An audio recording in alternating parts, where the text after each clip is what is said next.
And finally we get to the bit where I talk about a player or give my own advice, and I'm looking at the last 4 game weeks of Dimitri Payet. If we actually have a look at the stats as far as an FPL point scorer goes, it's not looking too good for the last 4 game weeks. When you thought it was over, a hero will rise. The legacy lives on, and he will do anything. What's up guys, JNO here, and welcome to JNO United. Please like and subscribe if you enjoy the content, and remember, it's all about the game. What's going on guys, and welcome to Game Week 26 review, and I'm pretty damn happy with myself. I may have only got 58 points, but that is a full 17 points above the average. And my rank is now 61,842, so I'm getting closer and closer to that top 50k now, and I'm having a pretty good run at the moment. I keep either keeping my position or improving my rank, so everything is going well. The big point scorer for me was Dimitri Payet. Yep, I ask if I should drop Dimitri Payet, and then he goes and does this. Azpilicueta and Fraser Forster, who you guys told me to bring in, got me some points in defence. Unfortunately, I didn't put Danny Simpson in, which I was worried about when Leicester were 1-0 up, but then Arsenal came back of course and won 2-1, and Simpson got sent off, so thank God I benched him. The shock results was Sunderland beating Manchester United, despite the fact that they recently had to let go of Adam Johnson for obvious reasons. Sunderland managed to go and get a win at the Stadium of Light against Man United, and I will be talking about one of those players at the end of this episode who I think could potentially be a great differential if he keeps up his current form. Stoke are back to scoring ways, but I'm not sure any of the people that actually scored are going to be worth considering for your teams, because I'm not sure they're going to score many points or if they're actually nailed on starters for Stoke. Watford scored and my man Igalo didn't get on the score sheet, but that's fine because I benched him. Everton had loads of chances but managed to lose to West Brom somehow. Norwich went 2-0 up, and then Dimitri Payet showed up and proved why you should keep him in your side. Thank you Dimitri Payet for reminding me of your potential to score big points. Chelsea went and destroyed Newcastle, and I don't have any Chelsea players, but that didn't hurt my game week score and rank. The title race is now wide open with Spurs and Arsenal picking up victories, and Man City are actually falling behind. Who would have thought I'd have been saying that in game week 26? And finally, Liverpool destroyed Aston Villa, but Roberto Firmino only got 1 assist, which is disappointing, but it shows what kind of point potential Firmino may have if Sturridge and Coutinho can stay fit. And let's just have a look at the right of the screen and see how many green arrows I got.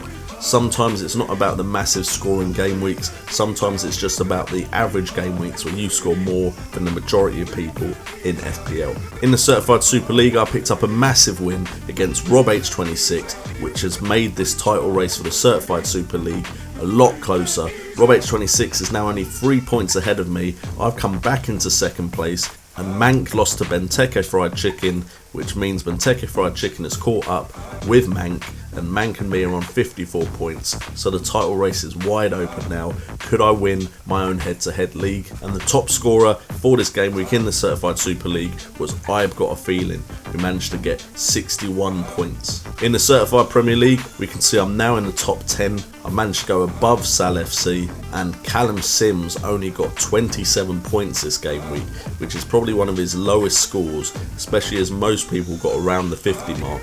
And I'm now looking at our point totals and thinking I am only 56 points behind Callum Sims, so I have 12 game weeks to manage to claw back those 56 points, and who knows, potentially I could win my own Classic League, which would be amazing.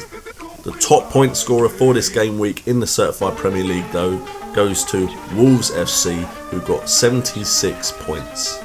He had Nathaniel Klein, he even had Stephen Taylor on a -1, but he had Nathaniel Klein, Dimitri Payet as captain, which was a great choice of course, Christian Eriksen, who has been under the radar because of the likes of Dele Alli and Harry Kane, but has been getting some good underlying stats recently. And that is where the majority of his points came, because apart from Martial and Vardy, his players didn't do that much. But in this type of game week, all you needed was to captain the right person.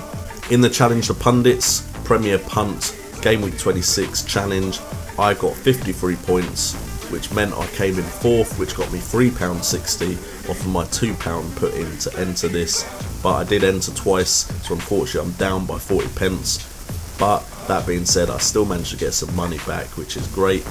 So imagine if I'd only put in all this one team, I'd have actually been up £1.60. Congratulations to FPL Updates, who win their Challenge the Pundits challenge with 63 points, getting £14.40 back for their £2 entry.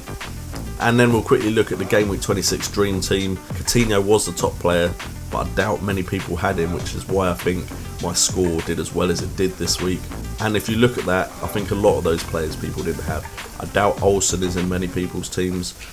Nathaniel Klein and Toure, Liverpool's defence have looked fragile recently, so I'm not sure many of them would have been in there. Pedro has not been in form recently, so I doubt many people have Pedro. Willian is someone people may have had, as well as Dimitri Payet. But Afellay isn't the most appealing Stoke player, so I doubt many people had him. And most people have gone for Ighalo over Troy Deeney, so I doubt many people had Troy Deeney as well. So that is why I think, despite this Dream Team getting a lot of points, most people didn't get over 70. And finally, we're going to look at a player that after this game week I think we should consider. I'm not sure if I'm going to be able to fit him into my team personally, but I do believe Wahibi Kazri, and I probably said that so wrong, so I apologise, but the Sunderland player who has recently come into the team, I believe he was a transfer. If he was, I didn't actually see the transfer news for it, but he's only had 3 games so far, so I'm presuming he's just come into the side.